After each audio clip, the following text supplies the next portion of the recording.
Bonjour à tous. Bon, aujourd'hui, toujours dans le chapitre sur les fonctions, je voulais mettre au point avec vous ce que c'est que le domaine de définition.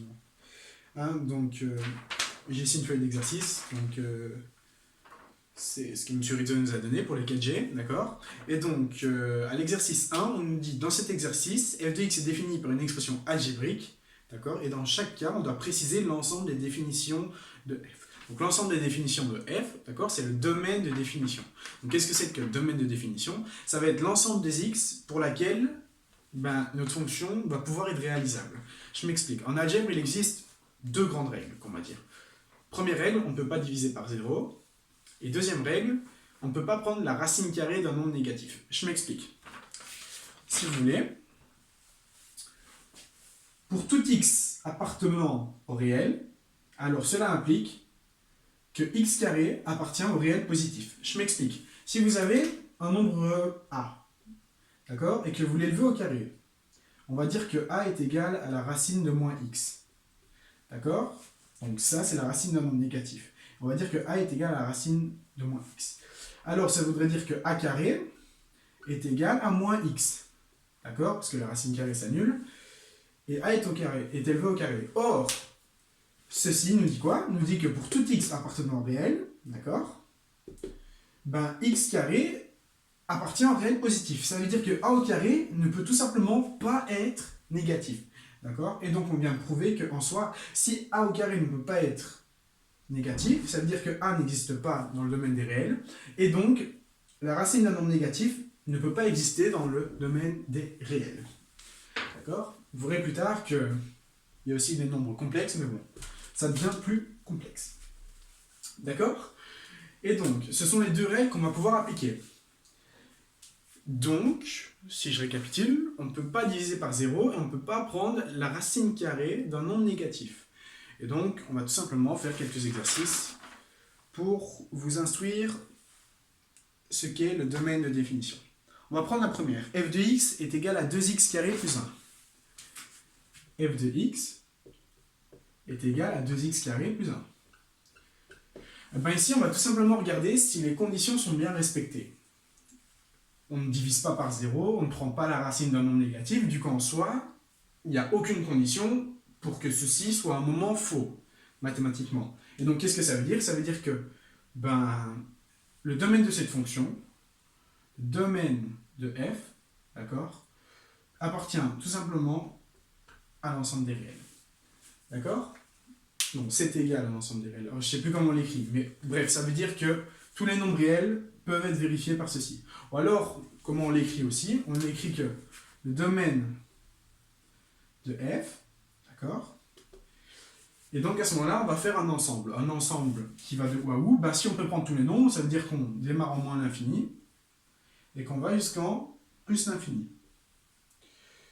Je rappelle le système de crochet. En mathématiques, on dit que l'infini est tellement grand qu'on n'arrive pas à le contrôler. Enfin, c'est comme ça que je retiens. Et donc les crochets sont toujours vers l'extérieur. Voilà, donc ça c'est pour le premier exercice. Ok, maintenant, la deuxième, c'est f de x est égal à 1 sur 2x plus 3x. Donc, est égal à 1 sur 2x plus 3x. Donc, il faut tout simplement qu'on ne peut pas diviser par 0 et on ne peut pas prendre la racine d'un nombre négatif. Du coup, ici, on a une fraction. Ça veut dire que cette fraction, on ne peut pas la diviser par 0. Ça veut dire que 2x doit être différent de 0, et donc x doit être différent de 0.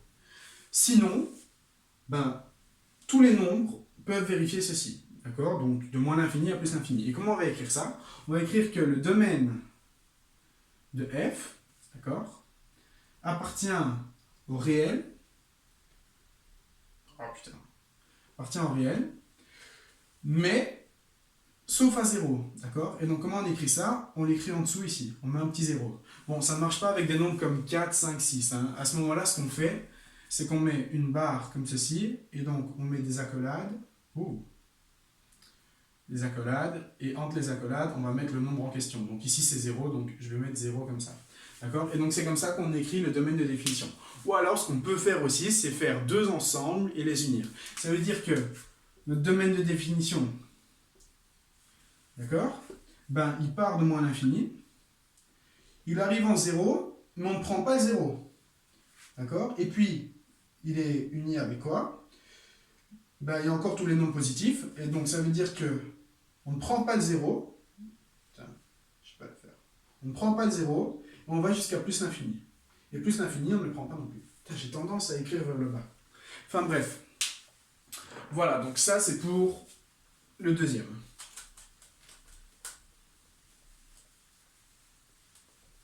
Ok, troisième. Voilà, f de x est égal à 1 sur x moins 1. Ici, on a clairement une fraction, on sait qu'on ne peut pas diviser par 0, ça veut dire que x moins 1 doit être différent de 0, ça veut dire que x doit être différent de 1. Et donc, comment on écrit ça? On écrit que le domaine de f appartient au réel, mais on retire le 1. Voilà. Ou alors, vous faites les deux ensemble, là, mais je trouve que c'est beaucoup plus long. Voilà, donc maintenant, une avec une racine. La d, c'est 2 racines de x plus 1. Donc 2 racines de x plus 1. On sait qu'on ne peut pas prendre la racine carrée d'un nombre négatif. Donc ça veut dire que x doit être supérieur ou égal à 0. Ok? Et donc qu'est-ce que ça veut dire? Ça veut dire que le domaine de définition, ben, tous les x doivent être strictement supérieurs ou égal à 0. Et donc notre domaine, ça va devenir quoi? Ben, du coup, ce n'est plus les réels, parce que les réels, il y a aussi des nombres négatifs, c'est les nombres positifs. Et les nombres positifs, c'est les nombres naturels. Du coup, c'est les naturels. Voilà. Et vu que 0 est dans les naturels, vous pouvez le laisser. D'accord? Il n'y a pas besoin de mettre petit 0 en dessous, on ne prend pas 0 et ça. D'accord? Ou alors, on peut écrire autrement. On peut écrire que le domaine de f, d'accord, c'est 2 points. Et donc, on démarre en 0. On le prend cette fois-ci, et on va jusqu'à plus l'infini, parce que c'est tous les nombres positifs, et plus l'infini, on ne le prend pas. Voilà, donc ça, c'est deux manières de faire qui sont les mêmes, quand on a une racine. Bon, ici, c'est des expressions assez simples, mais vous allez voir qu'il y a des plus compliquées. Attends, je vais chercher une plus compliquée. Voilà, donc f de x est égal à x sur x carré moins 1. Voilà. Donc, par définition, on ne peut pas diviser par 0. Ça veut dire que x carré moins 1 est différent de 0. Ben, si x carré moins 1 est différent de 0, x carré est différent de 1, et donc x est différent de plus ou moins la racine de 1. Racine de 1 qui est égale à 1, donc ça veut dire que x est différent de 1 et moins 1.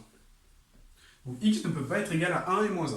Et donc comment on va écrire ça? On va écrire que le domaine de f appartient, et donc c'est encore les nombres réels, auxquels on va enlever, et donc on fait un petit ensemble, 1 et moins 1. Voilà. Donc ça c'est une manière de l'écrire. Après il y a une autre manière de l'écrire. Notre domaine, on démarre en moins l'infini, qu'on ne prend pas. Et on va jusqu'où? On va jusqu'à moins 1. Moins 1 qu'on ne prend pas. Et donc on va jusqu'à moins 1 qu'on rejette. Et puis on unit encore avec un autre ensemble, et donc le 1 on le rejette aussi, on rejette le 1 et on va jusqu'à plus l'infini. Non, qu'est-ce que je raconte moi? Il y a aussi des nombres entre. Donc, enfin bref, avec les ensembles c'est plus compliqué, écrivez juste ceci, c'est tous les nombres sauf 1 et moins 1, c'est plus simple. D'accord? Bon, voilà, je pense que... Ah non, on va encore en faire un, qui est un peu plus compliqué, ça va être des produits. f de x est égal à 1 sur x moins 4 fois x moins 1. Donc, 1 sur x moins 4 fois x plus 1. Pardon. 1 sur donc, x moins 4 fois x plus 1. Et donc ici, il faut tout simplement que x moins 4 fois x moins 1, fois x plus 1, pardon, soit différent de 0. Et donc, si un produit est différent de 0, si un produit est égal à 0, ça veut dire qu'au moins un des deux termes est égal à 0. Donc ça veut dire que ben, si x est égal à 4, 4 moins 4, ça me fait 0, donc le tout est égal à 0. Donc x moins 4 doit être différent de 0, mais x plus 1 doit être aussi différent de 0. Et donc on obtient que x doit être différent de, et donc moins 4, il passe de l'autre côté, ça fait 4, et moins 1. Voilà. Et donc quel est le domaine de quel est le domaine de définition? Le domaine de définition de notre fonction, c'est encore appartient au réel, d'accord, où on a enlevé, et donc le 4 et le moins 1. Donc on fait un petit truc, 4, point virgule, moins 1. Voilà. Et donc vous avez fini. Deux règles, on ne peut pas diviser par 0, on ne prend pas la racine d'un nombre négatif. Et avec ça, vous pouvez faire tout le reste. Bon, je pense que c'est tout. Le reste, c'est assez simple, donc vous pouvez les faire tout seul. Voilà. Je vous remercie de votre attention et je vais voir la suite. Qu'est-ce qu'il reste encore à faire?